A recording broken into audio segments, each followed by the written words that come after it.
So I actually tried to do this class. I teach this at ITP like a couple hours before I teach this class. And it was definitely like 2.5 hours jam packed. So I'm going to try to run through some things. I might skip a thing or two. Also, we ran into some errors that I know I won't hit this time. But I do want to dive into stuff really quickly. So first things first, let's go ahead and get the Colab notebook for web UI set up. One thing I know I've mentioned for folks is that, usually I tell people like, hey, if you're going to like use a Colab notebook, the first thing you should do is make a copy for yourself. I'm usually right about that, but in this case, do not do that. I'm going to drop the link in our chat.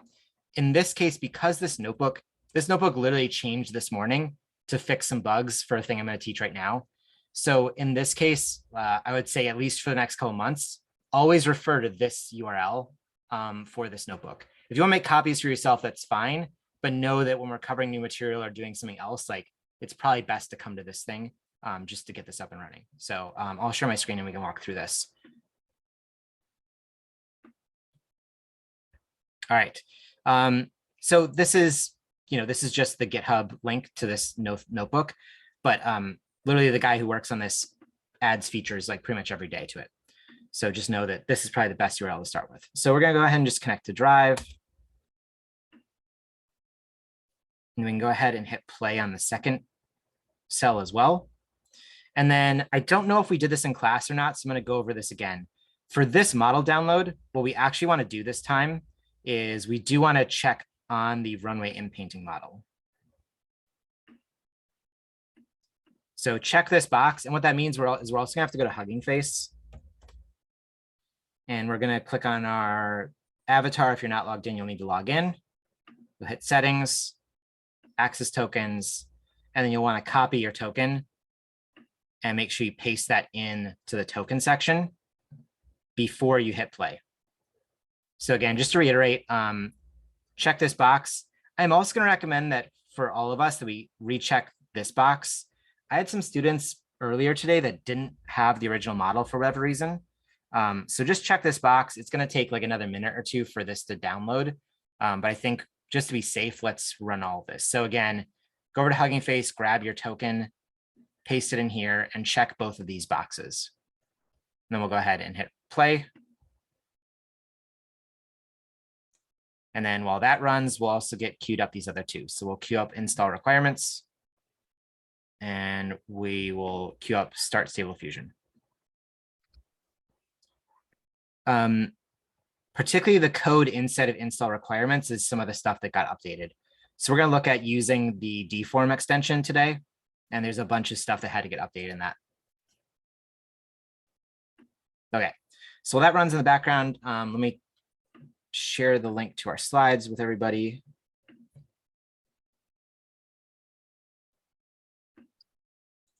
And I'll drop that in to our chat.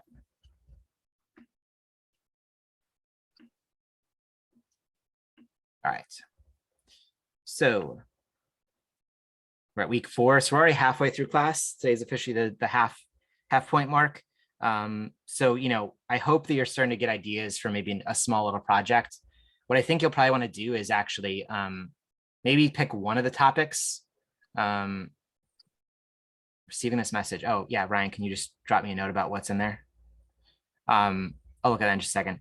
Probably start to pick maybe one of these topics and really go deep in it for the next week or two. So like in week 6, maybe you want to go deep into just looking at prompting. And then maybe in, I don't know, week 7, you want to really dig into image-to-image stuff. How to get repository. Let me see if I get the same error message.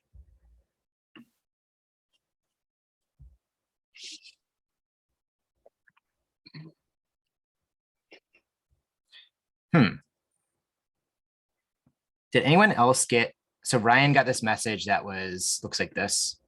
Oops, shit. Not a Git repository or any parent directories .git. Did anyone else get that error message? Rox says she did as well. I would try running the cell again. Okay. And just see if that does anything. Okay, we'll do. although now I can't run it again because this is already running down here. Yeah, I would try running again and see if that fixes it. If not, maybe during our break, I can take a look at it. Sounds good. Cool. And same with the rocks. All right. Okay, so today we're just going to cover image to image creation in painting, and then we'll look at video animation. And you'll kind of understand why we're doing all of this week, because it's all really related to each other. So image to image, which I'll talk about in just a minute, is sort of this concept of inputting an image as well as a prompt. And the way in which you think about how that works and how to mess with little details and settings applies to all of this stuff going forward today. So, here's our fancy map of how Clip plus an image generator works. We've now seen this every week in class so far. And today we're going to start to add into, like, in addition to our text prompt, we could feed in a video or an initialized, what's called an init image, N-I-N-I-T. So that means we're going to start this whole process with an image as well. And why would we do this? Well, obviously last week we probably saw me really struggle to get our two paths merging in a forest, right? Part of that is because, there's certain ways in which these models generate that they really struggle with conceptual ideas like numbers of things or just other things. So with this, we're going to actually look at how to draw, like basically how to draw those paths in and then have it generate that path. So again, it's more control. And it's about being able to initialize like a structure for an image, which is going to be pretty helpful for us going forward. For those of you who have taken other classes with me, like we used to do a lot with style transfer, right? Where we had a content image and a style image, and we kind of combine the two. You can do something similar like that. It's a little bit more like text style transfer, right? So you use a base image and then you can apply using your text prompt sort of styling over top of it. So we'll look at something like that in this class as well. And one thing I want to note is we're adding complexity to these things, but all of the previous stuff still applies, right? So your text prompt has to be really fine-tuned. Your settings in terms of how many steps you run, the config scale, like all these other things actually matter as you begin to work through these things. And now we're just adding more settings on top of this. So when this first came out, you saw a lot of people that were basically putting up like kids drawings and then converting it into this really beautiful looking image. And they'd be like, look, it's magic. Like able to took this like shitty kid drawing and make it really beautiful. What they probably didn't tell you was like behind the scenes, they were doing 3 or 4 hours of fine tuning of settings. Okay, cool. So for rocks, it worked after the rerun. Okay, that's good. So again, there's a lot of time you can invest in dialing these properties in. But once you sort of understand how they work, I think you'll get to a better place of just like sort of understanding like what all these settings do. And then the next time you want to run it, you'll have a little bit more of an idea of what the settings need to be. So the more time you spend with these things, the more like of a feel you'll sort of get for them. And image to image is definitely that. And we'll talk a little bit about just sort of like high level ideas, and then we'll sort of look at starting points, and then we'll dial in from there.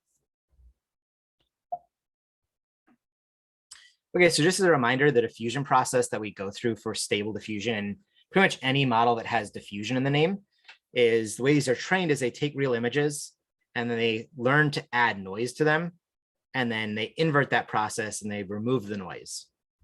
So what we saw in our previous, in something like aphantasia, is it always starts with noise. And conceptually, that means we kind of always have to start with noise. And that can become a bit of a challenge because what if I want to start with an image? So the way we do that is we think about where into this process we can inject the image. So if we look at this path and let's say there's 40 steps here, if we were to start at step 0, it always needs to be noise. So we always have to start more or less with noise. But when we want to put in an image here, we kind of have to think about like, okay, where do I put it in along this process?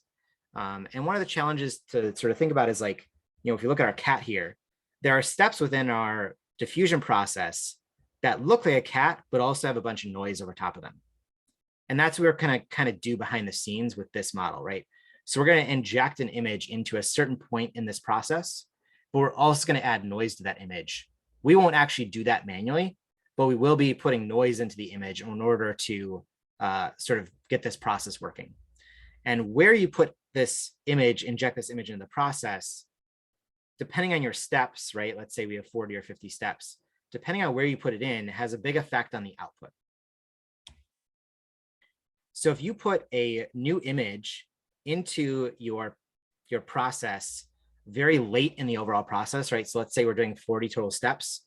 If you were to put it in at, say, step 30, your image is going to have very little noise on it, which means that your output image is going to be very close to your input image.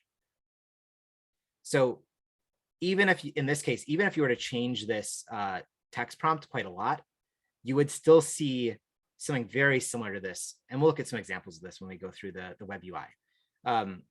Whereas if you were to say, take it back a little bit further and say, put it in at the 50th% mark, so step 20 instead of out of step 40, you'll see that the output here is actually quite different, right? My path looks pretty different comparatively. And even the trees have sort of changed their shapes. Not completely, but enough that it doesn't look like this part of the image, right? So here we've got, this sort of bend here, and this bend becomes sort of a knot. If we step back even further, oops, we see that now we almost get a completely different image, with the exception of like some of the major structures, right? So our sort of V split tree here still shows up there. But all of a sudden I have different tree forms. I've got new ones showing up. My path is now 2 paths, but they kind of maintain this like light traily look.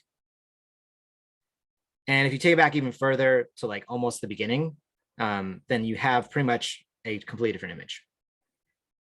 So when we look at this in the web UI, we won't actually be able to define steps. We'll be defining something called denoising strength, but it essentially correlates to this. So we're going to use a denoising strength that's 0 to 1. If we use a denoising strength that's very high, like say 0.9, that would essentially be step 4 out of 40, right? Because 0.9 times 40 is 4, or it's actually 36. So there's 36 steps to go from here to the end. So we're going to use that denoising strength as our way to sort of dial in how much change we want and how much influence we want between the image and the output. All right, so let's take a look at this in the web UI. So first thing we need to do is we need to actually do some drawing. We need to actually create this input image. And there's a couple different ways we could do that. I'm going to show 2 different versions. So one is, let's go ahead and, so remember, all of your images get saved into the SD folder on Drive. And they get saved in a Stable Diffusion, Outputs, and Text to Image images. So I'm actually going to download one of these. Let's just do this. I think this one will work. Let's see.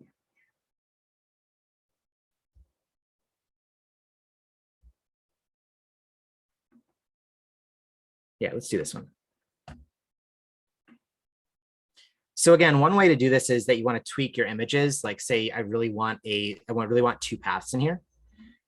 And we can go ahead and just open this in Photoshop.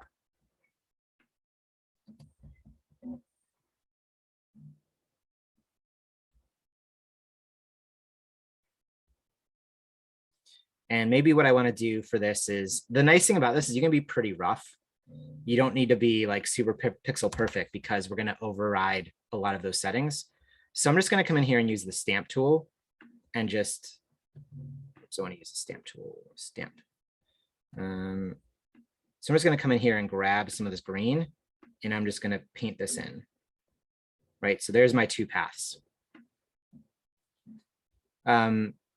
Now I can use this and run this through, and this again, if I want more control.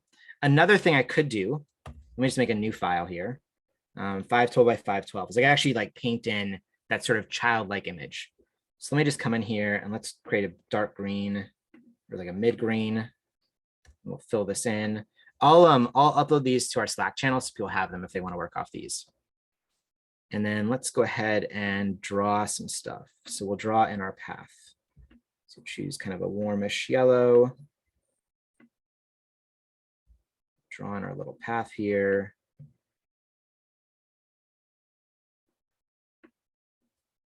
And let's also draw in our tree line. So we'll do a darker green. Let's maybe make this a little blurry.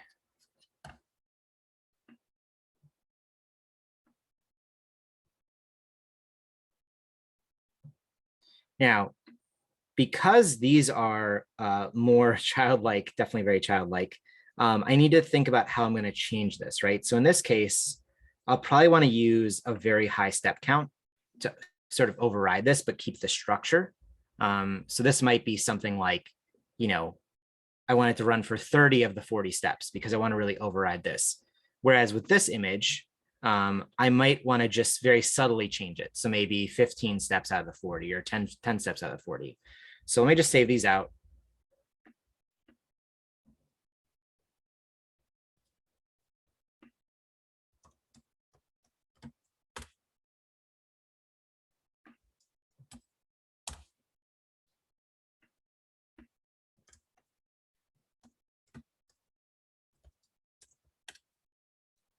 Actually, you know what? I'm just going to drop them in our chat so that people have them there.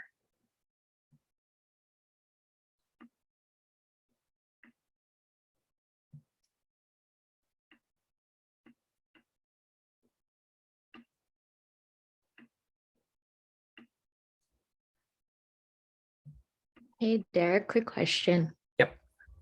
So just wanting to clarify, if it's a low step count, then it will keep more of the original image input, but less structure, and then higher step count is like less of the original image input and more structure. Yep, that's correct. Okay. Okay, so there's one of the images. And there's the other one. All right. So we now have those images that we can start to work off of. And let's go ahead and open Stable Diffusion. So again, this is my URL. Each of you will have your own URL.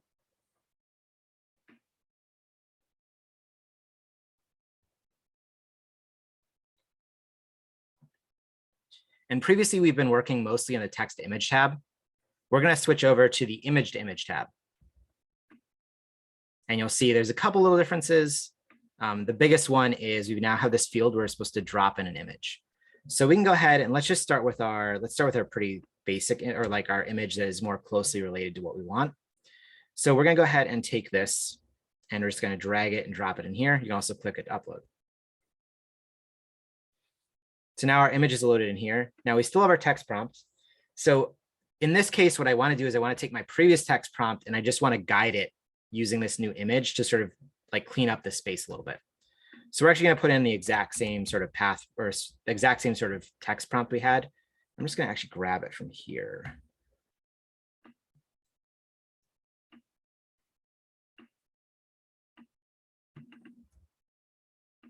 So this was 2 paths merge in the dark forest. And I don't know, we won't really need a negative prompt. So now let's scroll down here a little bit further. So here are sampling steps. So let's go ahead and make this 40 just because that's the example we've been using. I'll say, I think a lot of people on Stable Diffusion forums have said between 40 and 50 steps is always a pretty good amount. You might want to do more steps if you really want to dial in sort of this region. The actual Stable Diffusion paper used 250 steps, which is like kind of overkill, but I think it gives you that very last little bit of quality, sort of squeezes the last little bit of juice out of the image. It's kind of up to you. I think most people use something between 20 and 50 to sort of optimize these images. So I think 40 is probably about good for this. We're going to keep it at 512 by 512 because that's what we had before. And then we're going to play with, actually, the next thing we're going to do is let's set our seed value. So the way I recommend doing all of this is sort of like isolate your variables. So with a seed value, that means nothing is going to change in terms of the noise. It's always going to give me the same noise back. So we can choose any number here. I mean, in this case, it's probably more like we're not going to change too much at all overall, but let's just set a noise so we don't have to worry about that. The two main things that I sort of find are most helpful in this process are the CFG scale and the denoising strength. CFG scale is how closely or how strongly the output should match to the text prompt. So by default, it's set to 7. If I really, really want it to like match the text prompt, you can crank it up. You know, you can do it at 10, 12, 15, 25. You could really crank it up. The more you crank it up, the more likely you are to actually get text into your image. And you're supposed to get other artifacts and stuff. So, you know, I think a good range is between like 5 and 15. You can play with it. Again, sort of isolate your variables. So maybe let's just, I know last time when we did this in class, I was probably at 7. So let's just leave it at 7 again. So we're not like doing anything crazy. From here, what I usually do is I usually start my denoising strength at about 0.5. That gives me sort of a nice happy medium. And remember, that's going to equal 20 steps. So if I have total steps of 40 and it's 0.5, that means it's going to, at step 20, it's going to inject the image and actually process through there. Now, when I say starts at 20, what actually happens with these models is they skip the first 20 steps and then they just start from 20. There's like a whole scheduling process behind the scenes to make that happen. So one of the nice things about this is because of this process, it's actually going to run a little bit faster. So if it takes a minute to run 40 steps, it'll take hopefully 30 seconds to run 20 steps. So I think always starting at 0.5 is kind of nice because then I can decide if I want to change it, move it down or move it up. So at that point, let's go ahead and just hit generate.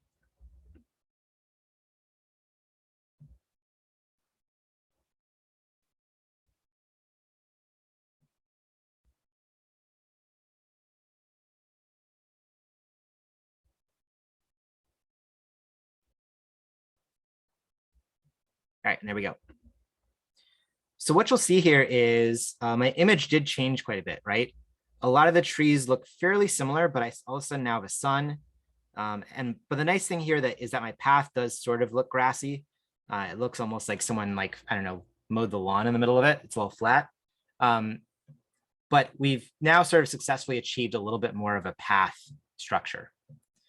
Now, if this is too much of a change, like I really want to keep sort of these trees and maybe really all I want to do is sort of turn this into like these taller grasses. There's a couple of things I could do. One is I could actually try to change my text prompt to make it a little bit clearer that it should be like grassy path or something. So it could be like 2 grassy paths. The other thing I could do, which is what I'm going to do here, is I could turn my denoising strength down. Now, if I turn my denoising strength down, let's say to 0.25, 0.25 times 40 is going to be 10. So that means there are going to be 10 steps that it's going to process. So it's going to basically inject it at 30 steps in and then start those last 10 steps. So when we run this,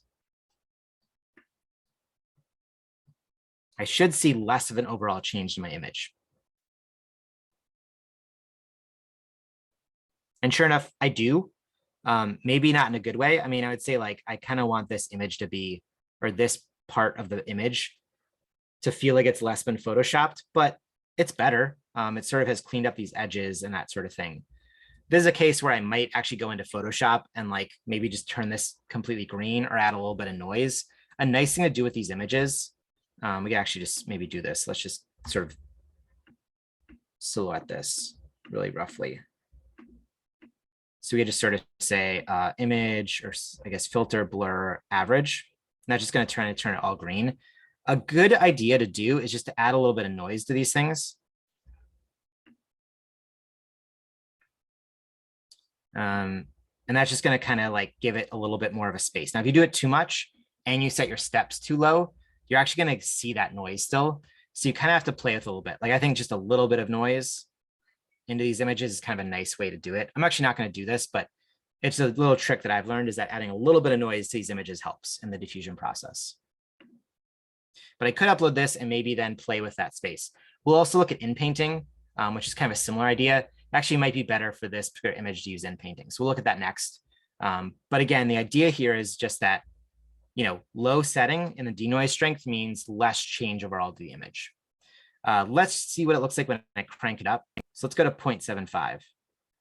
So when I crank it up to 0.75 times 40, that is 30. So that means it's going to run for 30 steps. So I'm going to get those first 10, and then it's going to crank it up from there, which means I should see a very, very different image compared to this input. So go ahead and hit run.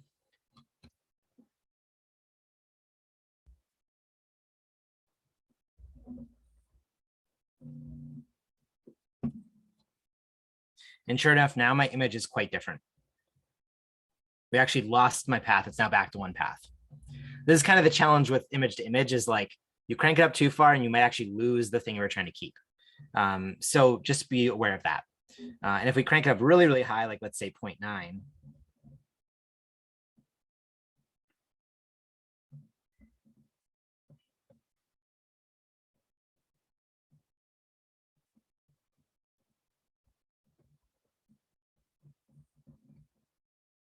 Now all we're really getting is sort of the basic underlying structure of this image, right? You can sort of see like, okay, it's taken this green path, it's taken the brown edges, and I get sort of this newer image, right?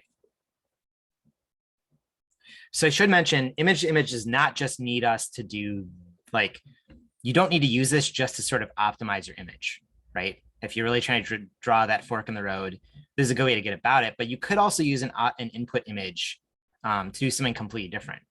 So we'll look at that next. The next thing I want to show is just like how to use that other image. So that other image is, again, very rough. It's like, you know, very Photoshoppy, like very quick, rough and sketch. Here again, this is a case where I definitely do not want to set this to 0.25. If I set this to 0.25, I'm basically just going to get back that image with some texture on it. Let's see what this looks like.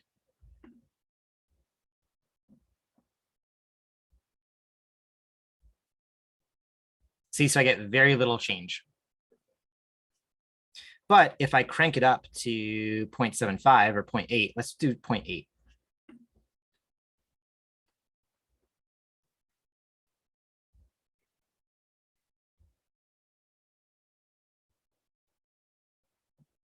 Now I get this very like funny flat looking image, but it's much better in terms of what it's supposed to be showing, right? So you could go even higher with this. Like, let's go to 0.9.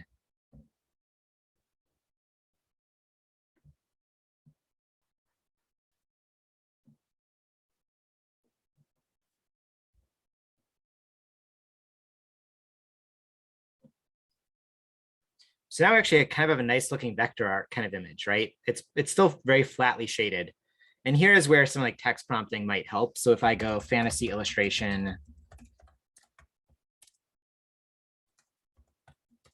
matte painting, highly detailed, and I run this,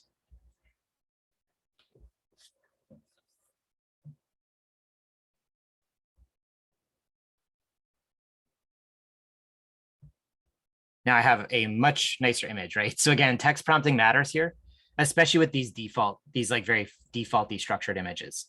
But one thing you'll notice here is that my color has maintained a decent amount of consistency. And this is a nice way if you really have a color palette you want to use, like using this color palette will help. It'll always, you pick up this color palette. So it's kind of a nice little detail here. Now, the other thing you might want to play with here in this case is actually also increasing your CFG scale. Again, CFG scale is basically how powerful of an influence the text prompt has. So in this case, let's turn this up to 15. And let's run this again.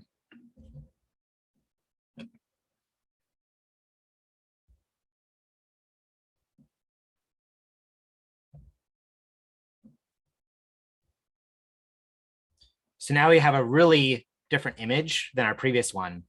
But if you were to sort of squint between the two, you can kind of see how they overlap, right? It definitely saw these sort of like tree limbs. And I sort of have these like very ghostly looking tree limbs here. But you also see that it kind of is adapting this sort of yellow structure here in the middle. Now, I don't need to stick with the same exact phrase here, right? The idea that I'm trying to draw two paths merging in a dark forest, like that's kind of the idea here. And maybe it's nice that my underlying structure matches that too. But we did something in the class earlier today. We did Space Kitten trending on ArtStation.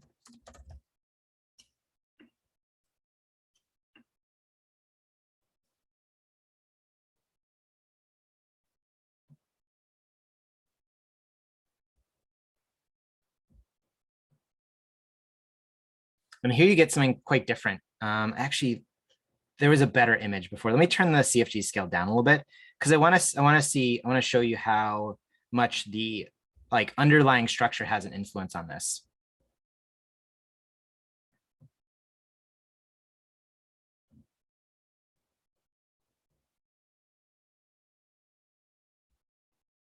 Okay, getting closer. Let's just do. Actually, I'm going to turn my denoising strength down to 0.8.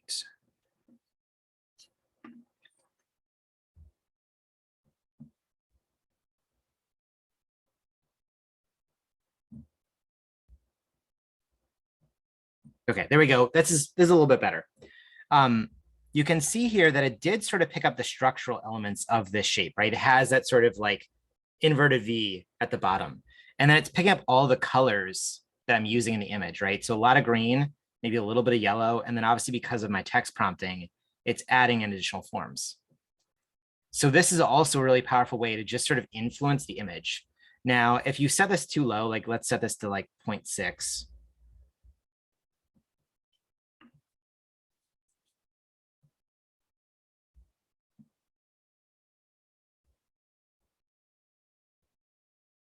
You know, it will keep a lot more of your image.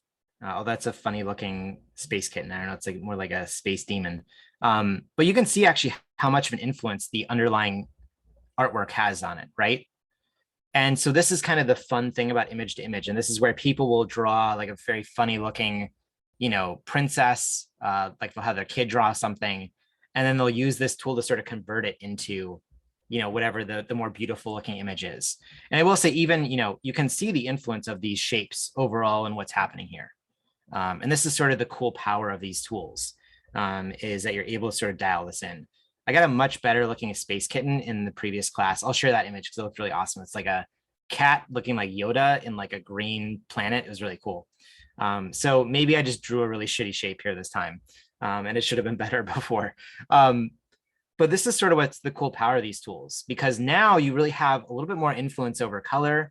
You have a little bit more influence over shape and structure, and you begin to actually sort of format these things in a really interesting way. And I think this is where we're moving further and further away from that. Well, this just steals other people's art, right? Now we're influencing a ton of different aspects of these tools, and able to sort of really dial in using these settings, you know, really dial in different effects and how strongly correlated it is to either the image or to the text prompt or other things. Any questions about image to image here?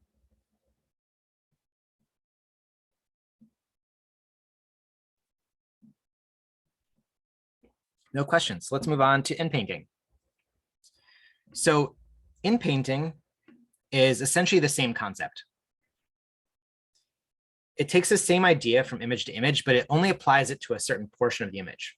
So it's essentially like you building a mask around it, and then you're able to take that part of the image and then say, update this with this text prompt. The other thing we did at the very beginning of class, we downloaded the runway inpainting model. I've heard from a lot of people that the runway inpainting model works better than the original Stable Diffusion version.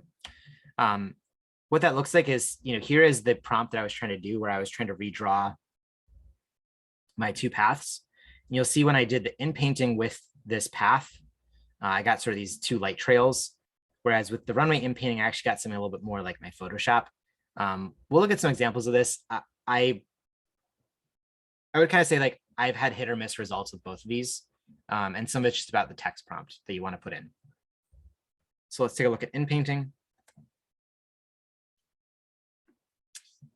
So first off, let's start with the basic Stable Diffusion v5.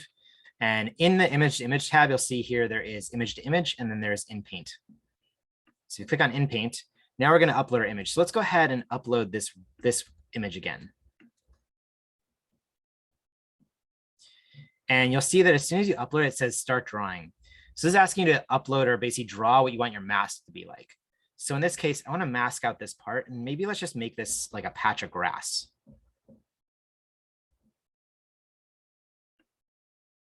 So just kind of draw over here. The tools in here are very rudimentary. You can make your pen bigger or smaller. If you got really detailed with this, you can also upload a mask. So if you upload a mask, you just need to upload like a black and white. I don't know if it even takes an alpha channel. I think it might be just black and white, and it'll figure out what to mask from there. It'll mask out the black and leave the white. So once you've done that, you can now sort of decide, do I want to mask what's in the mask, or do I want to mask the inverse? So this is saying mask what's in black. If I were to switch this, it would then say mask everything else, or like draw everywhere else except this. And then down here, there's also these options for mask content. I've played with these a little bit, and I haven't really found a key way to work with these. Some of this, again, is about how where you're starting from within the denoising. If you have a really high denoising strength, you can use latent noise. That's just going to fill the area with noise. If you're going to have just like, in my case, I just want to make this look like grass. I'll probably use original because original is going to use what's underlying, and I'll use a softer or lighter denoising strength to just sort of amplify that image. There's also nothing, which I don't know. I assume that maybe that just makes it empty, white or black. And there's fill, but the problem with fill is you can't fill it with a color. So I don't really know what the key is there. I should probably read through documentation to see if there's another way to do this. In general, I tend to use original or latent noise depending on my noise strength. So again, we'll leave it at sampling of 40. And then as I mentioned, I want to make my denoising strength kind of low. Let's say like 0.4. Because I want to keep most of what's underlying there, and I want to just maybe fill it in. So here I could do something like patch of grass in forest. And then let's say, let's use the same tokens here. So fantasy illustration, highly detailed matte painting. Okay, so let's go ahead and run this just on this image.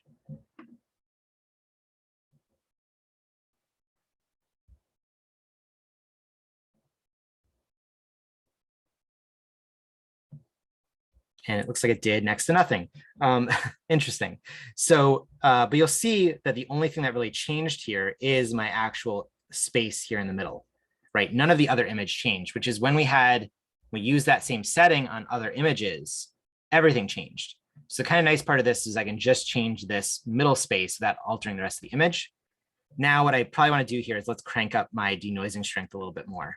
So let's maybe say 0.6.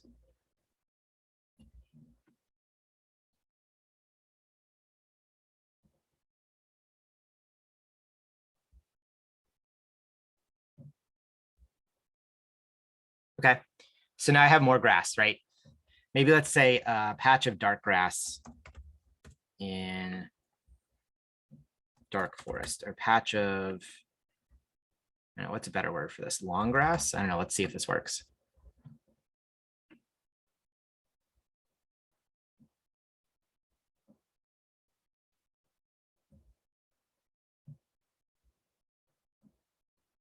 Okay, so it really likes this color.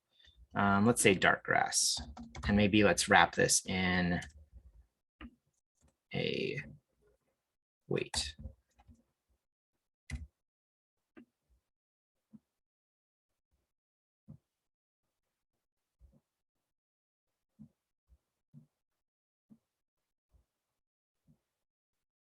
Getting closer. Again, the underlying color is actually quite bright green as well. So it's a little bit of a challenge. I might actually need to go in like Photoshop and actually darken it in that way or something. The other thing I could do is I could maybe change up my seed. So again, remember that seeds are really altering like how much that the way that noise is operating. So if I try a different seed, like let's try seed 1.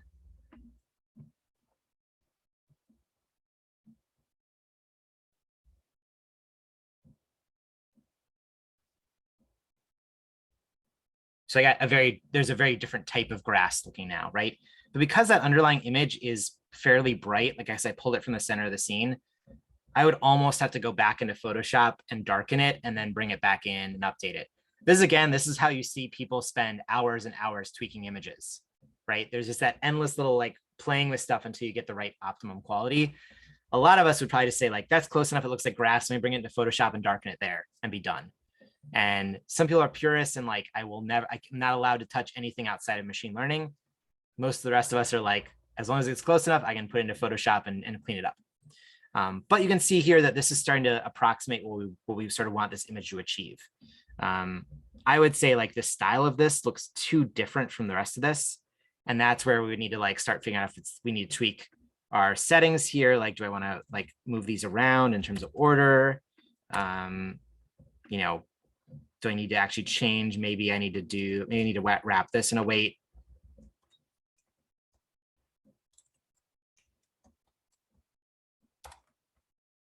Let's try that.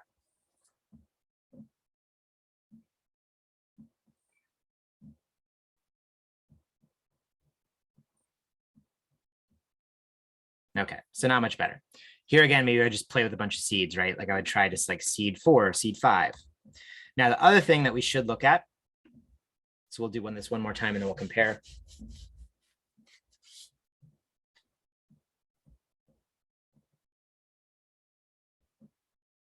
Okay, so we're back to our very spiky blades of grass. I'm just going to screenshot this so we can compare it.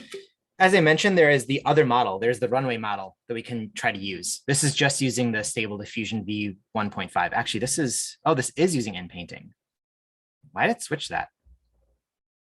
Okay, well, let's compare the opposite. Let's compare it to the original checkpoint. So here is your checkpoint switcher. I actually wonder if that's maybe why some of my other images didn't look as good. It's probably why my space cat didn't look as good. I think I was using the wrong model. I'm still a little unclear on when this switches and when it doesn't. So maybe always check to see what model you're using. Model.ckpt is the original, that's the basic Stable Diffusion one. You can switch between the two. The challenge here is that when you switch, it takes a couple of minutes because you have to reload that like 2 GB model. So let's go ahead and switch this, but you're going to see it's going to take a minute or two for this to load. So let's go ahead and switch this to the original. And if you come over here to your collab, you'll actually see that it changes, right? So here you go. It's saying, you know, I'm switching the model. I'm loading in the new model. It'll sort of tell you when it's done. I find over here, it doesn't always tell me. It just says loading for a long time. But this sort of tells me how far I am in progressively.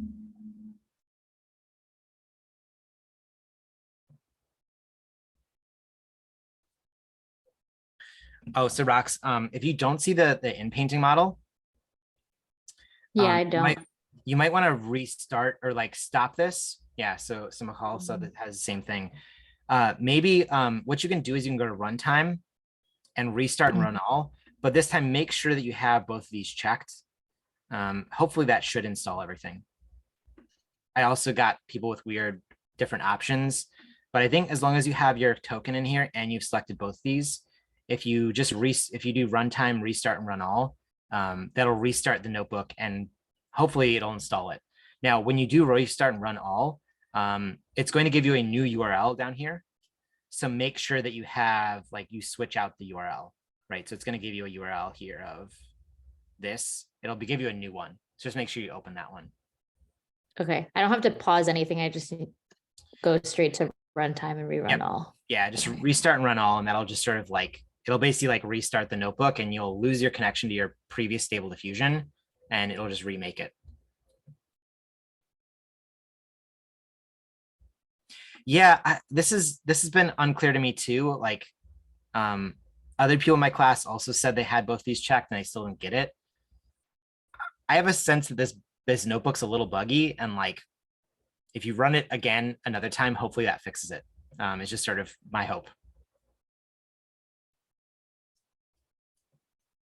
Okay, so now it's switched to the other version of Stable. So you'll see here at the top, it says model.ckpt instead of that inpainting model. So now let's try this exact same prompt using this model. And I think the idea is that this should be a worse image, but let's see what we get.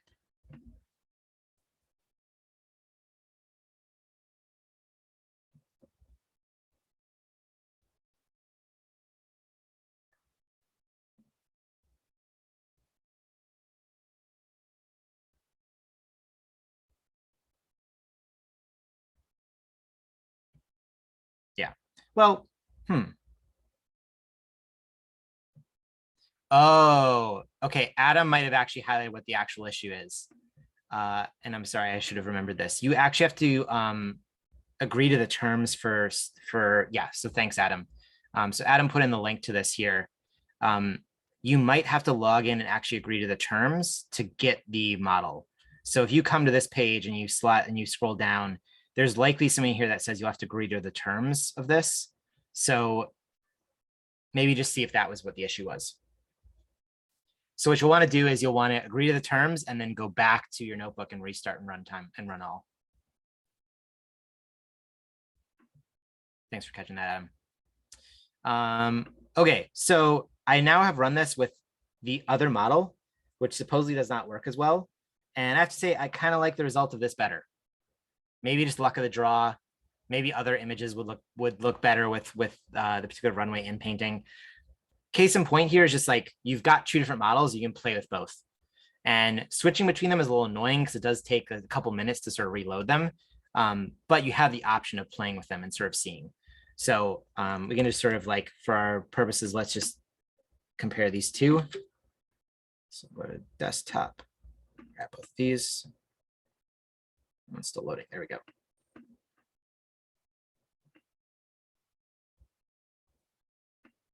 So this was runway. This was stable diffusion. So I gotta say, I kind of like this one a little bit more. I'd still go in and darken these images, but I kind of like that it's not a super clean path. Just for my own sanity, I'm going to go back to image, and I'm going to undo this. I want to see if my space cat looks better because I'm using a different model.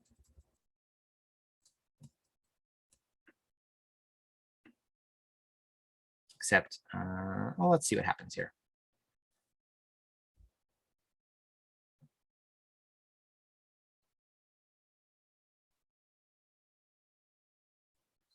Okay, that looks hilarious. Let's crank up my level here. Let's go to 0.85.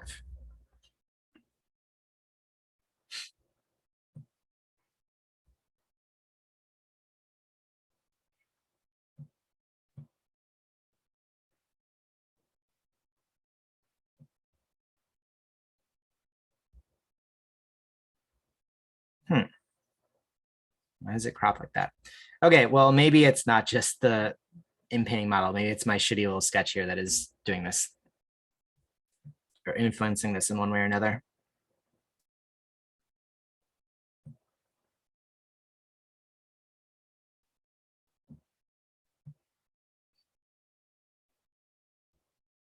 Wow, okay, there's definitely some space cats, but still not a lot with this image.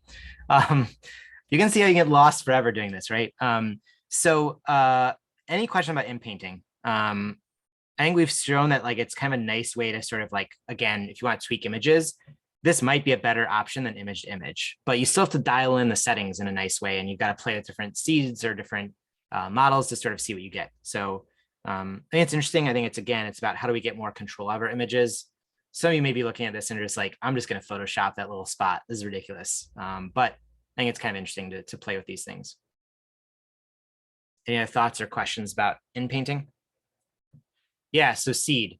So seed is a way to basically fix your noise. And by fix, I mean fix in place versus fix as in clean up. When you change your seed, you're basically generating a new random set of noise. So if you set this to -1, it's always going to be random, like completely random. Meaning if you run this over and over again, your noise will always be different that it starts with. If you set this to a value, the noise underlying the model as it starts will always be the same. That does not mean that if you change anything else, it'll always look the exact same. This is just a way of sort of locking in your randomness. So there's one less variable to worry about. So for anyone that's used processing or P5, you know there's like a random seed value. And if you run random, every time you run random, you get the same values back. So you're going to say like, give me a random number between 1 and 10. If you've set it to the same seed, it will always give you back like number 1 the first time, and then 3 the next time. So this is just a way of sort of isolating variables. But if you're like, man, I just don't really like how this image is coming out, you can always change up the seed and it'll sort of like, it'll shuffle the dice a little bit underneath it. Does it make sense? So the higher the seed, the more it's shuffling? Nope. It's just a token. It's just a placeholder. You could like, you know, there's no reason we couldn't give these names, right? It would be like Jack or Bob. Okay. Okay. We just use numbers because it just is easier for us to remember. The math machines like numbers better. So this could be 1, it could be 10,000, it could be 65,378, and it would still just be a placeholder for a random seed value. Got it. But the key thing is that if you were to use the exact same seed value as I did and all the exact same settings, you should get back the exact same image that I do. That's a little hairy because there's all sorts of other things that could complicate randomness in Python. But ideally in this program, if you and I are using the exact same seed and all the exact same settings, we should get back the exact same image. So what this also means is that if you like this image and you're like, oh, I've got to go to bed. It's like now 3 a.m. I've been playing with this too much. You should ideally be able to come back the next morning with the exact same settings and pick up where you left off by using the same seed value and other things.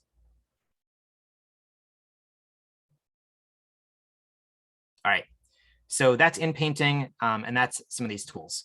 Okay, you inpainted a peacock in a path. I'm gonna look at that over break. Before we go on break, I just want to do one more thing, which is get us set up for Deforum. So you'll see I have a Deforum tab here. You probably do not, and that's because we need to go ahead and install it. So the way to install it is we're going to go to extensions.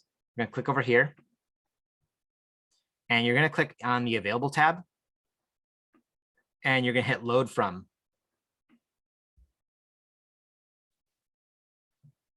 And now we have a bunch of extensions. This class, just on this tool alone, could probably be like 20 weeks of just going through every one of these tools. In here, there is a, so there's Deforum script tab. So it's like the maybe 1, 2, 3, 4, 5, 6, 7, 8, the 8th down. And you'll see mine says installed. Yours is going to say install. So just click the button that says install. It's going to take a couple minutes. When yours says installed, you will then come back over here. Actually, you're just going to close this tab. Let's go ahead and close this tab. And you'll come back over here and you're going to go to runtime, restart, and run all. We need to restart the notebook and restart the Colab server so that we can get all of the new extension stuff from Deforum. So go ahead and do that only once your web UI says it's installed. Once you've got that, come back here, go to runtime, restart, and run all. Oh yeah, I cannot. So you're gonna go to extensions. So there's a tab called extensions because I just closed out my tab, unfortunately. So extensions, then you're gonna click on the tab below that says available. And then you're gonna click that. I think, what does the label say? Can anyone have that in front of them? It says something like load from. So you're gonna click the load from button, and then you're gonna get a whole list of options, and then you'll go and pick the Deforum one, which is the 8th one down. As of this recording. If you look tomorrow or you look in a week, it might not be the 8th. There might be like 20 other new extensions in there. Oh, weird. Why did I get an error too here? Let's run this again. Okay, so if you have come back to your settings and you are hitting, what is it? Restart and run all. Man, hitting the wrong buttons today. Restart and run all. At that point, you can take a break. So let's come back in 9 minutes. So we'll come back at 40 after, and we will look at 2 different options for generating video using these tools. All right. So I will see everyone in 9 minutes.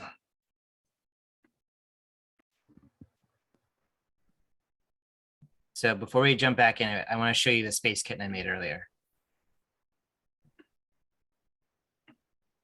Where did my space kitten go? There it is. There's my space kitten. Isn't it really good? Mm-hmm. But you can definitely tell that it's been trained on Star Wars stuff or something, right? It's like, this is Yoda sitting on its plank. It even has like the little Star Wars suit on. So I don't know, maybe these things do steal after all. I don't know. But anyway, like, this is kind of an example of, you can see where I had drawn the sort of triangular path and I drawn in my little green stuff, and I got a much better result here. Luck of the draw, seed, randomness, who knows? But you can kind of see that like some of these can generate some really amazing images with just a, that initialized really crappily drawn image. And then you seed it the right way, you set up all the config right way, the denoising strength the right way, and you can generate some pretty interesting images that you control the color of and other things. Cool. So one other thing is, in the chat, you will see there is a file. It is called video out. It is 70 megabytes. Please, while we do this, click that to download that. We're going to quickly talk about batch image to image processing. So there's sort of like 2 ideas for how we could utilize recording video, or how to make video. One is if we know image to image processing, right? The process we just went through, we could take a video, which is just a series of images, a series of frames, and we could generate just those frames, and we could actually run them through image to image processing, just like we just did. So that's what we're going to go through right now. So that file there that is linked is just a series of images. It comes from that Scream Scenes project I just finished last month. So we're going to go through that.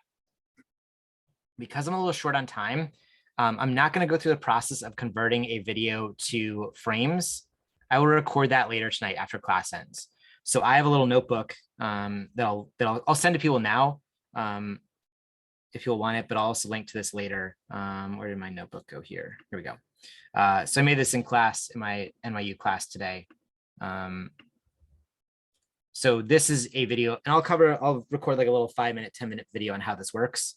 But essentially, if you upload a video to Drive, you can then turn it into individual images. Then we'll show the process, and then you can stitch them back into a video once you're done. So I'll show how to do that. I'll just record a video on how to do that. Explain this is like, we're a little short on time, so I'll make sure I cover that. Plus, I feel like half of us have done this already in my classes. So for the rest of you, I'll make sure you get a video tonight on how this process works. But the key here is for batch to batch image, you want to have video turn into frames. So that's what that zip is. That zip is already basically a bunch of zipped frames. So once you've downloaded it, go ahead and unzip it. And then what we're going to do is we're going to go to our drive. And if you remember, all these files get saved into SD, which is Stable Diffusion. So go ahead and double click into Stable Diffusion. And what we're going to do is we're going to come over here and we're going to make a new folder. Actually, we're not going to make a new folder. What we're going to do is we're going to open the zip. And we are actually going to come over here and we're going to click folder upload. Yeah. So click folder upload. And then we'll go to downloads and we'll click on that folder. So that folder should be named video out. And we'll say yes. And this will take me a little bit of time on our system, but that's okay. Yeah, 3 minutes, that's fine. Okay, so while this uploads, we'll talk a little bit about the process of actually doing batch to batch image processing. So inside of this, I'll just show you what these images look like. It's just a woman screaming. And this is every frame from that. So it's 24 frames per second. It's like a second and a half long or something. So I'm going to show you how that video that I showed you, I made that was Edvard Munch applied to this. I'm just going to show you that exact process I did. So you've got a folder of images. You'll come back over to stable. So remember that you likely have a new URL since you restarted the machine. You'll come over here and open that. And then you'll come back to image. So the second tab here. You want to make sure, wow, this did disappear. What the hell is happening?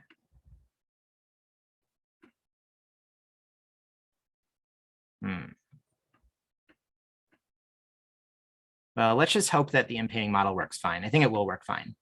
That's frustrating. That's annoying. Clearly, there's some sort of bug here that is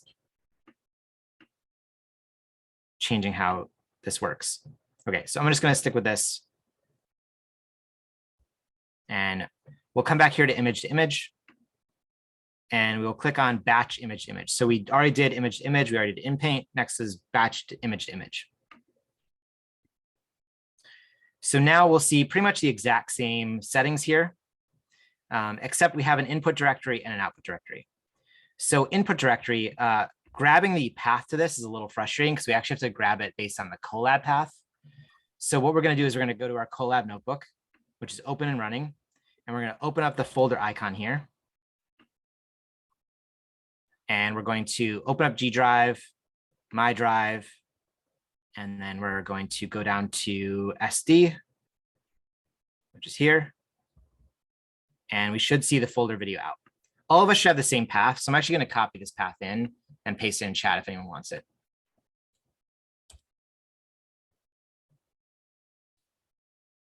So we'll come back to stable and we will just drop that path in.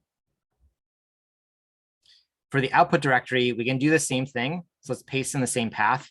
And I'm just going to do video_SD. So this is going to create a new folder for us when this runs, and it's going to empty all of the batch processed images into that folder.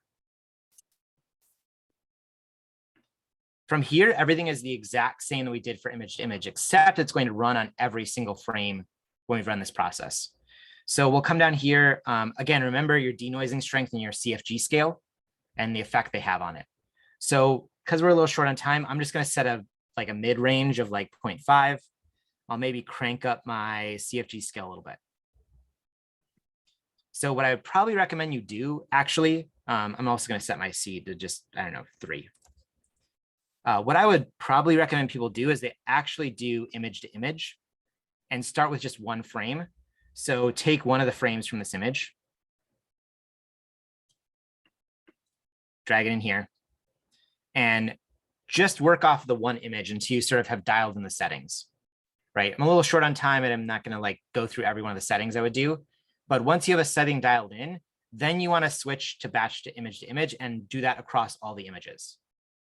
Now, it won't always work perfectly because all of your images from your video are going to be slightly different. But there's a good likelihood that if you dial in the right settings here, that it'll mostly work for your video. So once you've done that, you'll come over here and then you will go in and say, set up all your denoising strength and your CFG scale. The other thing I'm going to do for this is I'm just going to crop and resize. Because this image is rectangular, I could go in and figure out the proportion and then kind of like dial these settings in. In this case, I'm just going to crop it a square. What I did for my actual video is like figure out all the like heights and widths. I think I mentioned this in this class, but like in general, keep one of your dimensions be 512 and then have the other scaled up to whatever the proportion is. So it's 4:3. I don't know what is 512 divided by 3. 170. So 171 times 4 is 684. So it's like a 4:3 ratio. You would turn the width up until you hit something like 684. So maybe like 640. So you might still be cropping in a little bit. I think maybe in week 6 or 7, I'll show us how to use the built-in upscaler that's in this tool, just so you can sort of see how we can up-res an image to that. But for this case, I'm actually just going to leave this as square. And I just want to make sure that my video uploaded correctly. Yep, everything uploaded there. So I have all 89 frames. And I'm going to come back over here and just make sure my settings are right. Crop and resize, 512. Sort of okay. And then I want to put in a prompt. So I put in a prompt of a painting of the Scream by Edvard Munch. I think that was pretty much all I used. And then from here, what I can do is once all of my settings are in correctly, I can go ahead and hit generate. Now, because this is running over 90 images, I think, or whatever it is, if one image takes 10 seconds, 96 images are going to take 960 seconds. So be aware that this is a bit of a slow process because of that. And you'll see here already it's saying, it's going to take once. Yeah, so the ETA for this is 8.5 minutes. I think that will actually get a little bit shorter. But just know that as it runs through every image, it's going to take time. So it's sort of linear. It's like, however long it takes one image to run times however many frames you have. So if you're getting crazy and you're like, I want to do an hour-long video of stable diffusion image to image, it's going to take a long time to process that. And you could, this is maybe a case where if you had a lot of images you want to generate, you could switch to Pro Plus, pay $50 a month and use an A100. You would get much, much faster results. But again, then you have to pay more. So it's kind of like a trade-off there of time versus money, that sort of thing. We can go ahead, these save out one by one as they save.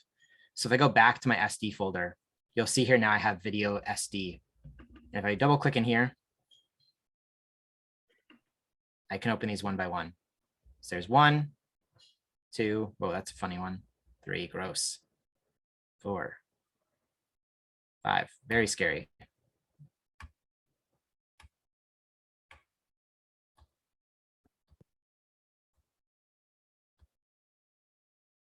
So all my images are there.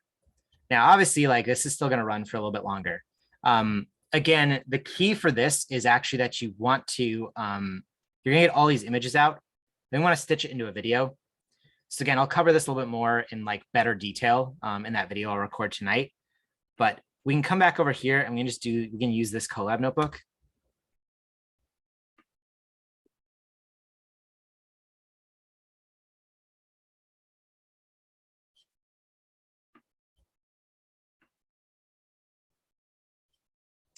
The reason I recommend we use this Colab notebook is I don't know if everyone has FFmpeg installed on their computer.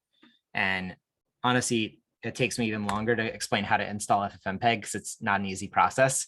So using a Colab notebook, it already has FFmpeg installed and you can access G Drive pretty easily. So this just kind of saves a couple minutes.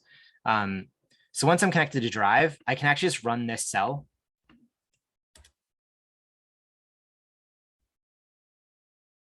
And again, in this video, I'll explain what each one of these settings does, but for the most part, it doesn't matter.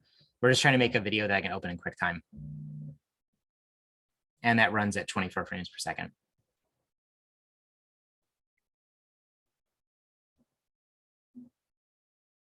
And it's done. And let's go ahead and download this.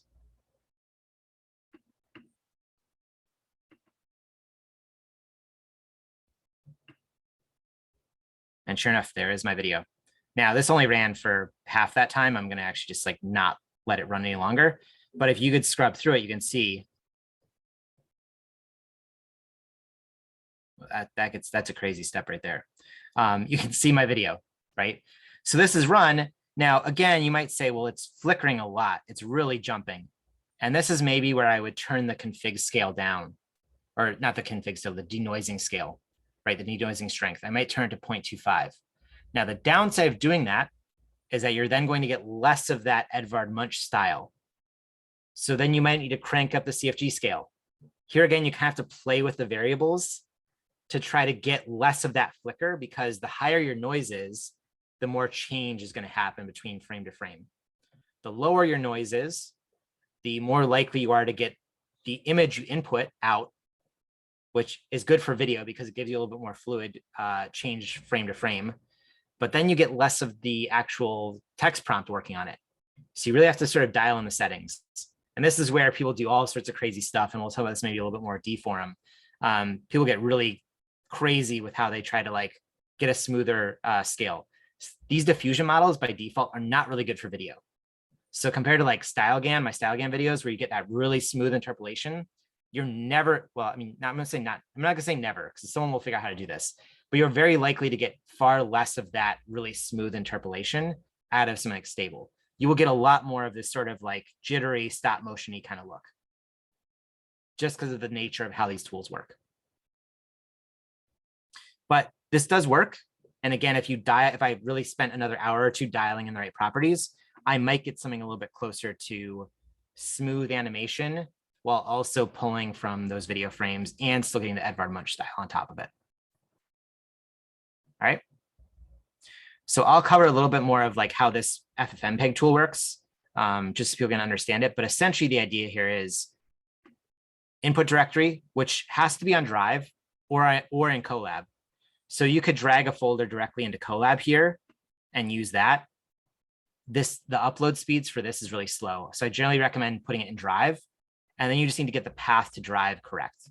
And that's where I would usually sort of like find it in here and copy it and then put it over here.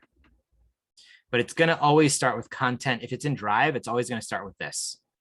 And likely if you're putting it in the SD location, it's going to be this.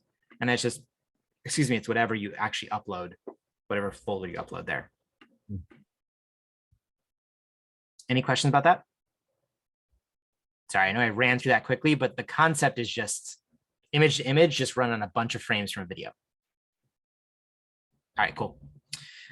Let's spend the last half hour of class looking at Deforum. So Deforum is another way to generate video. And we're going to use the Deforum extension. There's a whole project on GitHub from the folks that make this. It's really a team called Deforum. They have their own Colab notebook as well. But we're going to use this as a part of this web UI because I think it's a little bit easier to see how everything works. And really all it does is extend image to image with some additional little neat tricks and stuff. So the first time you run a frame on Deforum, it's just going to use the basic text to image. It's going to, generate an image prompt or an image from your text prompt. And then what it does for every frame after that, it essentially does an image to image process, but it feeds in your previous frame. So it feeds in your previous frame into the image to image process, and you still have noise. You still have a noise strength. You still have other tools you have to worry about to get to that point. So it's essentially just using that. So what this looks like is this. It generates your first image. It then feeds that image into the next prompt, and it'll use that same prompt on it for as long as you need to, which means it's going to change a little bit, right? Just like we saw with batch image to image, it flickers a little bit. And you'll see that here in the output. Now, the other thing they add in is sort of this cool effect where if I were to feed in the next frame, but maybe zoom into the image a little bit, right? So zoom in 10 pixels and then resize it. Now you've got scale. And if you do that over and over and over again, you actually get these zooms. So this zoom is essentially happening because as it feeds in the image, it does a little crop in and zoom, or crop in and resize. Similarly, you can do rotation like that, right? So you could rotate the image a little bit, like rotate it 1 degree every frame, and then you've got it spinning. Or you can do pans, or they've even got 3D effects and stuff, which we won't get into in this session. But the idea is just like it's using image to image, but all it's doing is tweaking your input image every time it runs through to give you some cool effects. So you'll see here like this, you've got the zoom effect, and then at some point it switches to bananas. So there's also this keyframe logistics tool in this setting. So for those of you that did Disco Diffusion with me, we might have covered video a little bit. It's very similar to that. You've got this sort of keyframe syntax that can get kind of crazy, where you're defining at this keyframe, do this, at this keyframe, do this. Sometimes it's interpolating between those keyframes, sometimes it's not. It gets, we'll look at it in a little bit, but it gets a little crazy over time. So everything in this is time-based, or every frame-based at least. We'll also look at some of these text strings, and I'll include this little variable called t. And t stands for time or the current frame. So they're starting to do some crazy mathematic stuff using like cosine or sine or other variables. Just like you might with like After Effects scripting, you can begin to define like, hey, for every frame, like compute it against cosine, and that gives you a rotation angle or other things. So when we look at this, it's going to look a little crazy, and we'll sort of remove all the craziness and then put it back in over time. This is quite the complex series of settings. So if you thought just image to image was a lot of settings, it gets crazier and crazier as we begin to scale up to these new tools. So there's a whole documentation page for this. I don't know how long this thing is. Quite a lot of, there's a lot of stuff in here. So if you want to learn about how these tools work beyond just the scope of this 30-minute session, there's a lot more in here about how various things work. So there's stuff which I didn't really even look at yet. There's contrast settings, which I did not look at all. If I want to learn more about that, I can go in here, and you'll see there's some, oh boy, there's all sorts of stuff in here. So this is a very hefty tool. This is sort of like when you see people say, oh, you know, AI is going to take over filmmaking, they're talking about this tool. And I have to say, if you put this in front of a film director or a DP, they would like lose their mind and be like, absolutely not. But for those of you that are interested in 3D or other After Effects stuff, this is probably more what you are used to thinking about or used to playing with. And if you've done stuff with coding where you've used kind of sine and cosine to do like rotation and things, you're probably already like halfway there to understanding how a lot of these tools work. But there's a full notebook or a full like guide that gets updated every time. So just make sure that you're looking at the guide for the right version. This is on V6 or V06. And lastly, if you hate seeing these animation tools that are all set up as strings, there is this pretty cool tool where you can take a string, you can paste it in, and then it will load in sort of what your output will look like. And then you can tweak your values. And once you tweak it, then you can save it back out to a string that you can then copy and paste back into your notebook. This will make more sense when we actually go in through the tooling because you'll see some very crazy variable type of stuff. But there's always this option in here to play with this. So let's just go ahead and take a look at this and we'll play around a little bit. So in the Stable Diffusion UI, in the web UI, you will click on the Deforum tab.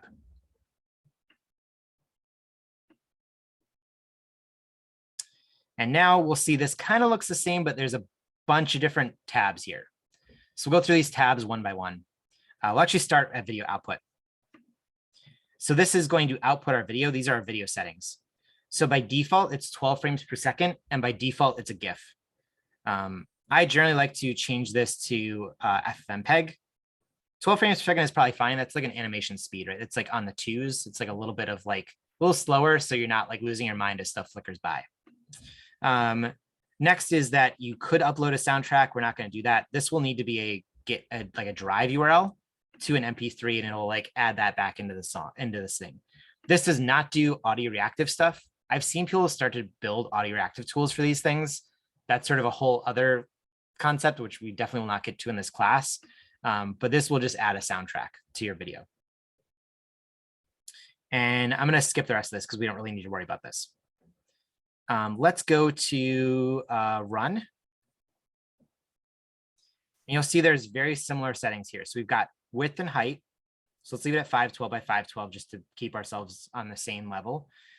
Seed. So again, I would probably recommend setting a random, like not random, but like not -1 random, but actually a number value. So let's just say 9. Again, this sort of helps us like isolate all the variables we're doing. As you begin to build this stuff up, you kind of feel like set everything to be like a single value and then begin to play once you have your settings dialed in. The only other thing that's really that I have found is super important here is the batch name. So what batch name does, it's going to save out all of your files into a folder. I highly recommend you give this a name that makes sense to you. So let's just call this words are images test. Every time you run this, you want to rename this, because if you don't rename this, you're just going to keep dumping new options or new images into this folder. And you're going to have like, wait, which version of this image did I want? Which version of these videos do I want? So I would love if they actually had some sort of like, indexing or timestamping on this. I don't think they do. So in general, just like every time you run this, like increment this. So say 2, 3, 4, whatever. As you begin to build up more and more of these tools, you want to be like a little bit clearer about how you do your folder naming, because it can get really hairy if you keep running this for days on end. So just know that this batch name is the folder name that will save all of your images and your videos into Drive.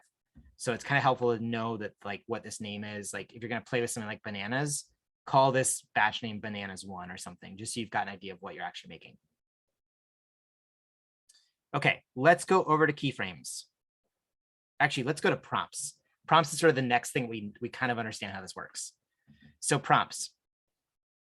We now have an animation prompt. And if we look through this, we see some really crazy stuff. So first off, there's numbers here, 0, 60, 80, 100. And then after it is a string of text. And this looks a little bit more similar, right? This is a text prompt. So what's going on here is, remember how in that demo video I showed us, this is actually the demo video. So it starts with this sort of the scenic countryside, and then it switches in the middle to a banana. And I guess there was a coconut, and I guess there was a durian in there. I didn't really see either of those. What this is saying is at the beginning frame, so at frame 0, we want to use this prompt. And I'll come back to this prompt because this one's crazy, but I'll come back to it. At the 60th frame, I want to switch to a beautiful banana trending on ArtStation. That was when our banana showed up, right? At frame 80, we want to switch to a beautiful coconut. And you'll see in here, there is a neg, -- neg. So remember how in text to image, we had a negative prompt and we had 2 different fields. In this case, we cannot do negative fields or have 2 different fields. So we actually have to do -- negative.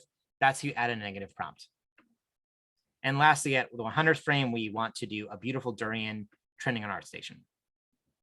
So this is fairly clear, or maybe clear, in the sense that at every one of these frames are actually switching. Now, this is not interpolation. This is saying at this frame, switch from this prompt to this prompt. Switch from prompt A to prompt B. So as you saw in that output video, it literally switched. It took the like input of the forest and turned it into a banana. So it's just important to remember that we're doing that. Now, what they're doing here with these, remember these are weights, right? So we can do weighting. So in this case, it's saying make this a banana, but make it 3 times as strong, which is like 1.33 or something. In this other case, they're saying at the 0th frame, make our scenic countryside a weight of 1. Make our cherry something between, I think this is between 0 and 0.11. I'd have to figure out, oh, this is between 0 and 1.8 maybe. And here you're seeing it's cosine of value times t, this is pi times 2 times t divided by 10 is greater than 0. I've not really dug into the syntax. Essentially what this is saying is over time, change the weight of this text prompt, right? So over t, do some math where I assume it goes from not very strong to very strong, or maybe the reverse. I haven't really dug into this, what the syntax means. So if you really want to get crazy with it, you can do this sort of prompting. What I'm going to recommend we do is let's just rewrite our prompts here a little bit. So let's use our dark forest prompt. So let's say at 0, let's say 2 paths merge in a dark forest. And let's say at frame 30, we say 2 paths merge in outer space. And let's say at frame 45, let's see, 2 paths merge in cyberpunk city.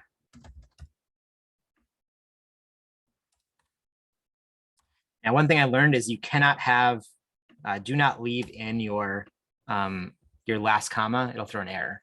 So you always have to go comma, comma, and then no comma.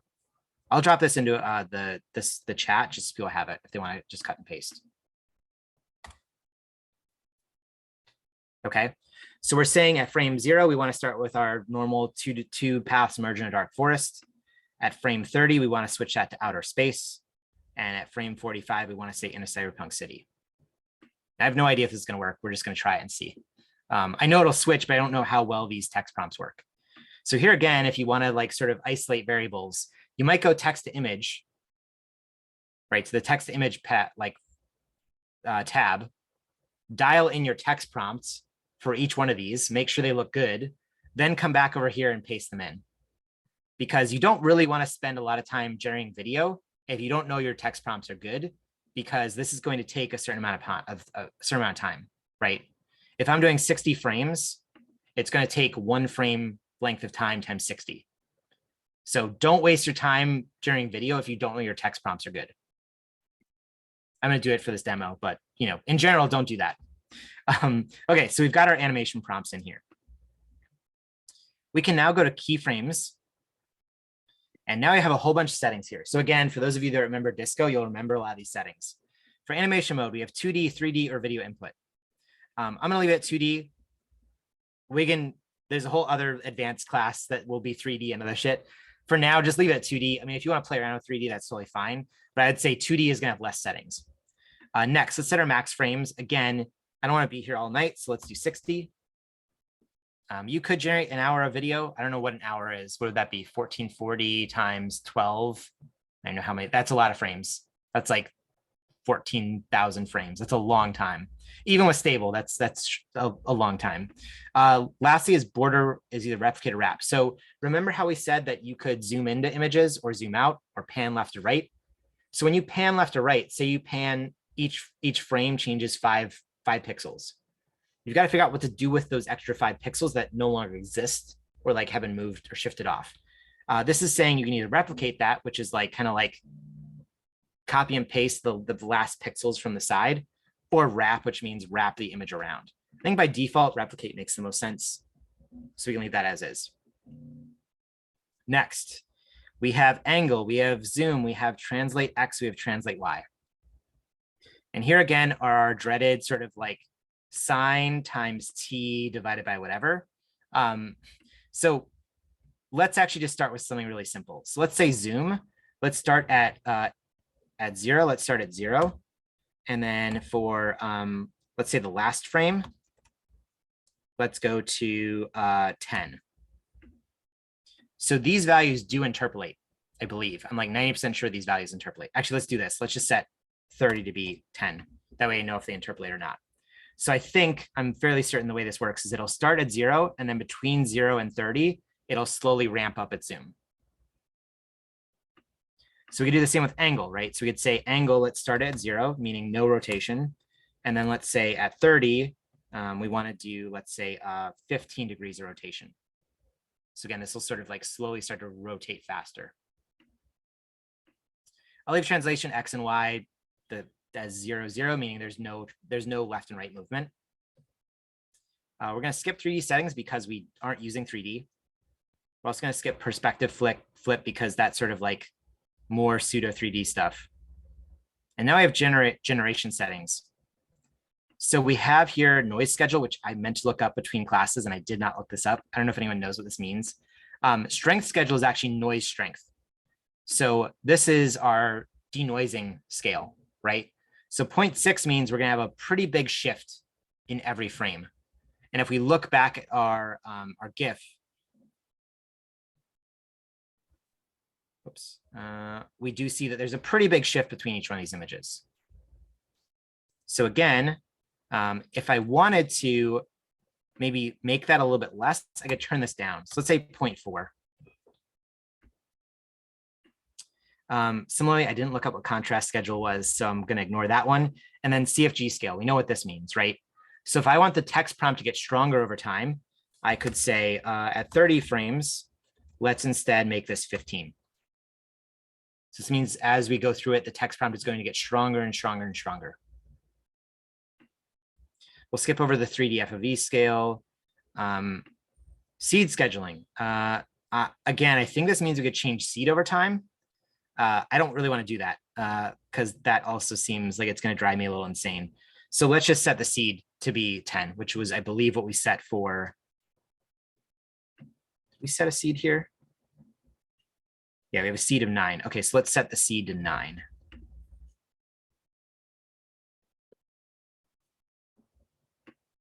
So that just means a static seed.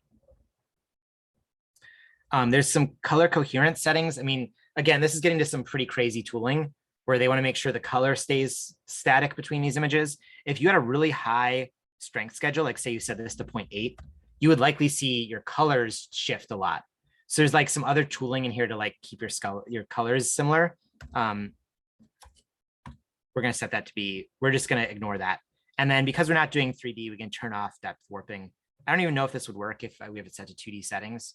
I'm just going to leave it as is. Okay. So now I've set those. Last thing is init. We're not going to cover this because we have 15 minutes left in class. But if you wanted to do image inits, you could do image inits again here. You could either pull an image init from a actual URL. So if you have a URL on the web and you want to use that, you could actually do that.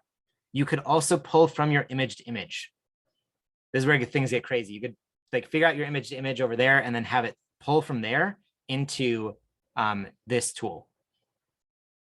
You can also use masking. There's all sorts of crazy masking here, which would again basically be like inpainting. So you could do inpainting as video. So if you've seen those videos where people like have something on their desk and then they like run it through a bunch of tools and it changes out the image on the desk, that's probably using an inpainting and a mask, right? So it sort of masks out what's there and then swaps things in and out using this tool and then it pastes it back in. There's also video inputs. So the kind of nice thing is that you don't need to do that whole manual process of converting them to frames.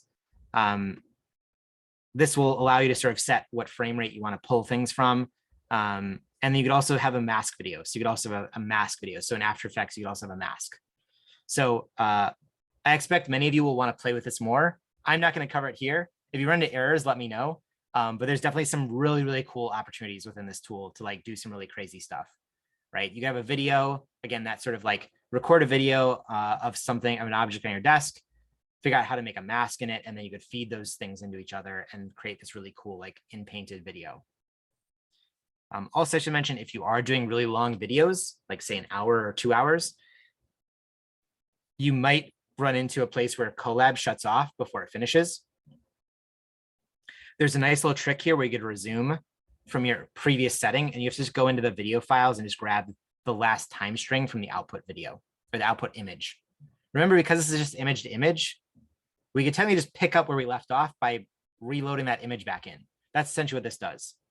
So it's going to say like, hey, your Colab shut off. You got to restart Colab. Come back to this page, and you can reload in that old image and start and pick up from where you are. The other thing about that is you want to make sure you save your video settings. So once you have all this sort of set up, you don't want to close this tab pretty much ever, because you're going to lose all the settings. And when you reopen it, you're going to have to be like, what did I have for settings? One cool thing you can do from this tool is actually save your settings. So if you hit the save settings button, it's going to save it to your drive. And then the next time you open your notebook, you open this UI, you can go back in and reload your settings. Now, the key here is make sure this name also makes sense. You keep saving to the same TXT file, you're just going to overwrite your settings. So make sure your settings here are also set up correctly. You're naming things in a way that makes sense so that you can come back and reload them in pretty easily. Okay, we just spent 20 minutes setting up all of our settings. Let's run this and hope it works. So you're going to come in and you're just going to hit generate. And I'm only going to generate 60 frames, so it should be like a couple minutes to actually generate this.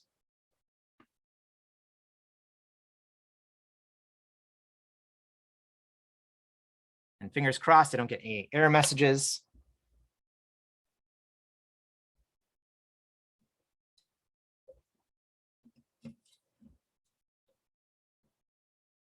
In general, if you get error messages from this, yep, here we go.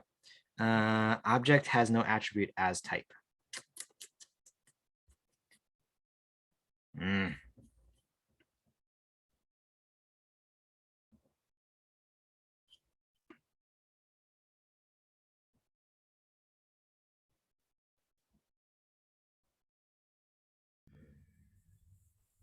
Derek, did you leave that resume checked?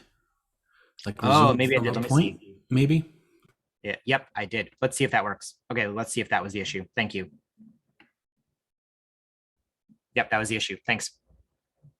Whew, glad you caught that, because honestly, fixing these errors is such a nightmare because you have to go through all the things you changed and you're like, wait, did I leave a comma in somewhere? Did I type something wrong? Because none of the error messages make any sense. So thank you for catching that. So it's going to take 2.5 minutes to generate a 60 frame animation. If any of you remember doing this in Disco, that would be an hour, 2 hours to generate that.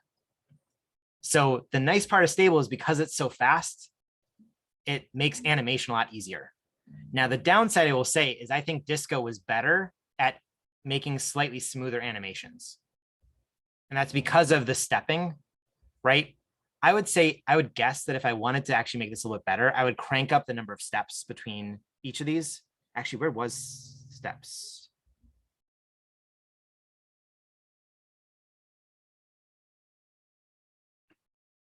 We set steps in here somewhere, right?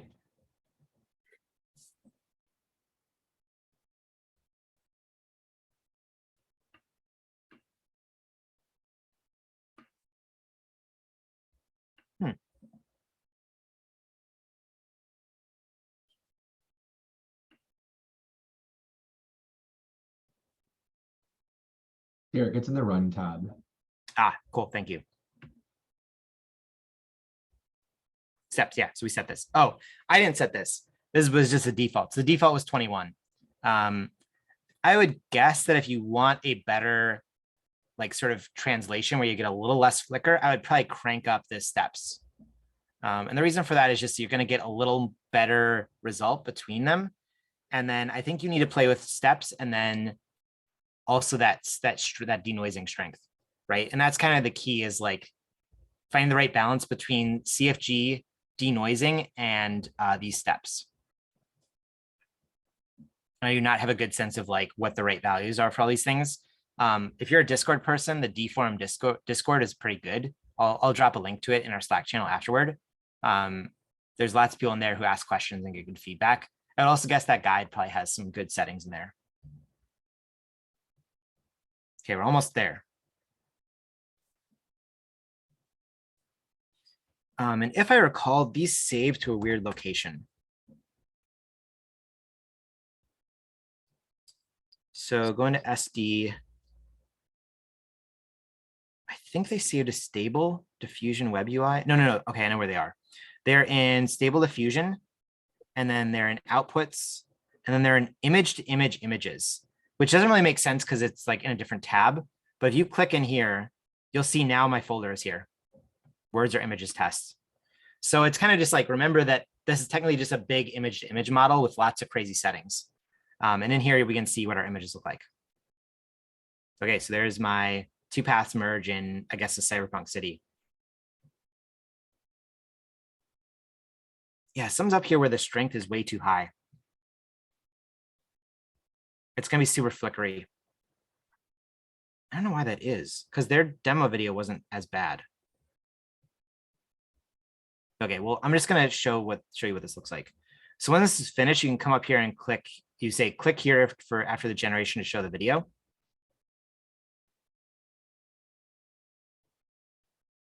And it takes a little bit of time to load, and then you hit play. Maybe my zoom settings are too high. It's just like zooming in too much. Yeah, okay. So we'll do a couple more runs of this to try and dial this in a little bit more. Yeah, that zoom is way too high. It needs to be like 1. Because that's pixels. So you're jumping in a lot. 10 is way too high. Let's just also turn this rotation down a lot. Because we're only doing this over 30 frames, which is like over 2.5 seconds. That's way too high. So let's actually turn this to 60.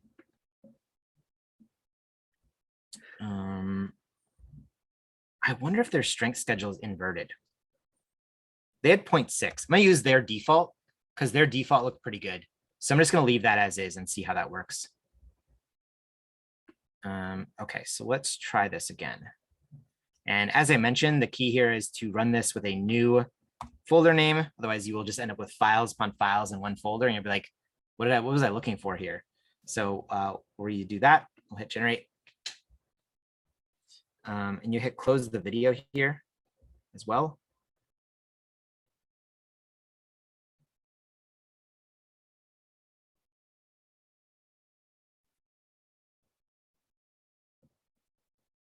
All right, cool. While this runs, any questions about this whole process? I recognize we ran through it kind of fast, so I recommend when the video is uploaded later, just go through it a little bit slower, like pause, like, okay, what does this thing do?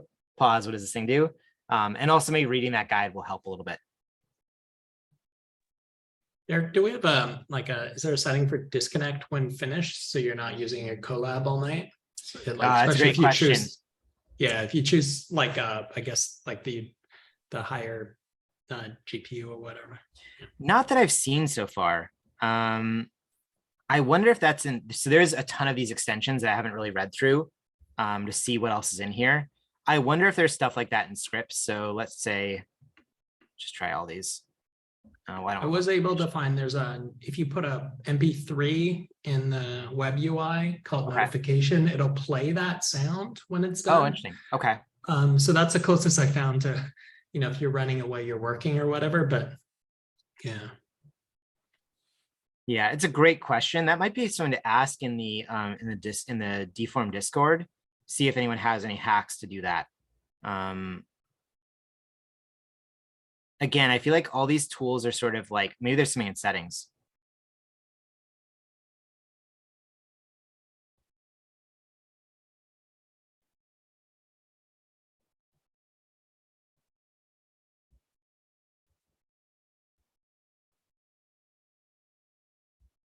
Request browser notifications to at least tell you when you're done.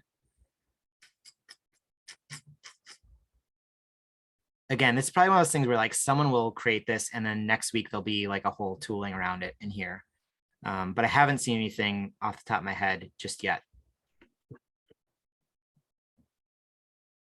Yeah, we can just drop a request in the Deforum tools, or if you go to the collab notebook, where's my collab notebook here?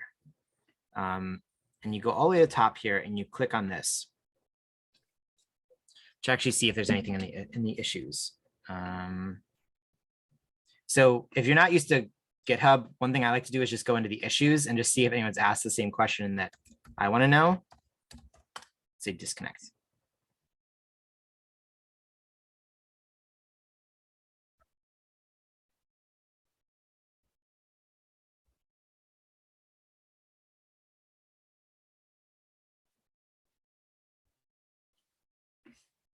What's the drive? Remember how we say that there's like that load from collab, and then is there collab disconnect? Like what is the actual command? Do you remember that, Adam? Yeah, let me see I've got it saved in my snippet somewhere. Okay.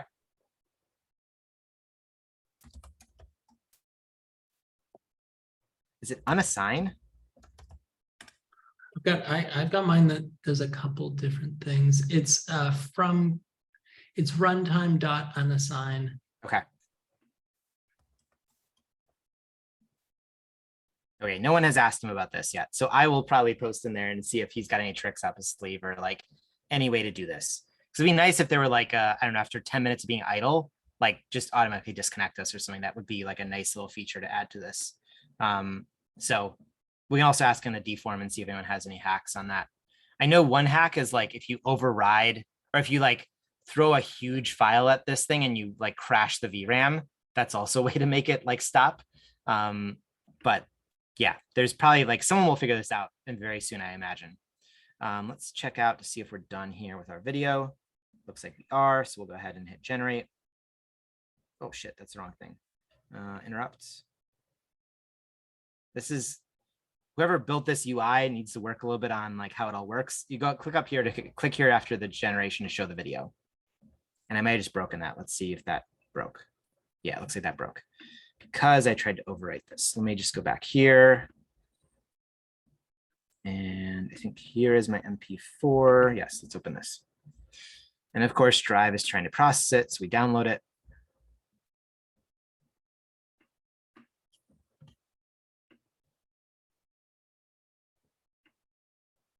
Whoa.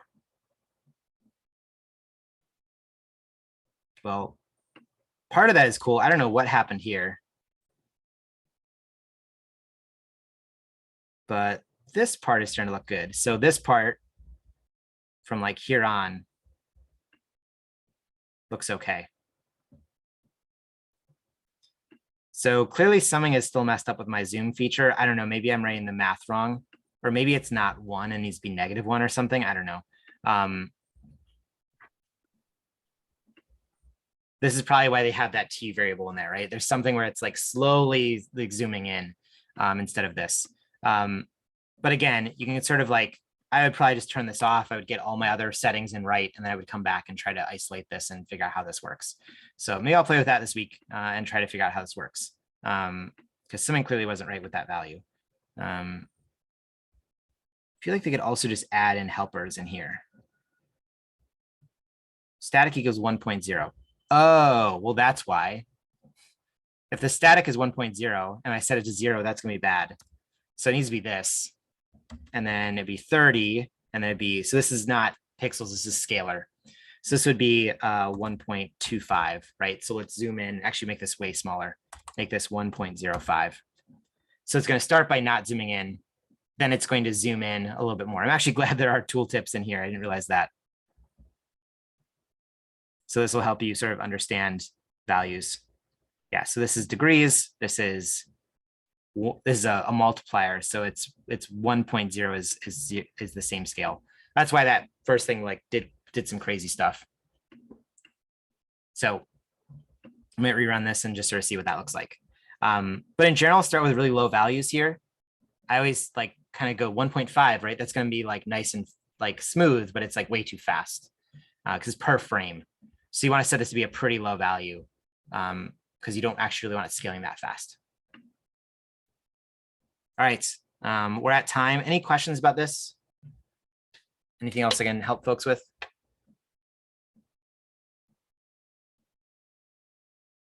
All right, one last note is Thursday here in the US is Thanksgiving. So I will not be around for our like working session. So if anyone wants time to like reach out to me with questions, maybe you've dug into this a little bit more, just DM me and we can find time to hang out or like do a Zoom. Probably not on Thursday, probably not Friday morning, but most of the other time I'll be around. So just DM me, we can figure out a time to talk through this stuff if anyone's interested in exploring more of this. And as a final reminder, we will meet next week. So I know on our calendar it said we're not, we will be meeting next week. I think it's still on the calendar. I'll just double check in Google Calendar to make sure it's still there. But just remember, we will be meeting next week. If you can't, there'll be a recording, but most of us will be here. All right. Thanks so much, everybody. Hope you have a good week. And for those of you that are American, hope you have an enjoyable Thanksgiving. For the rest of you, I hope you just have a nice week where you're not being bothered by Americans. All right. Thanks, everybody. Okay, So much. thanks. Happy Bye. Thanksgiving. Bye.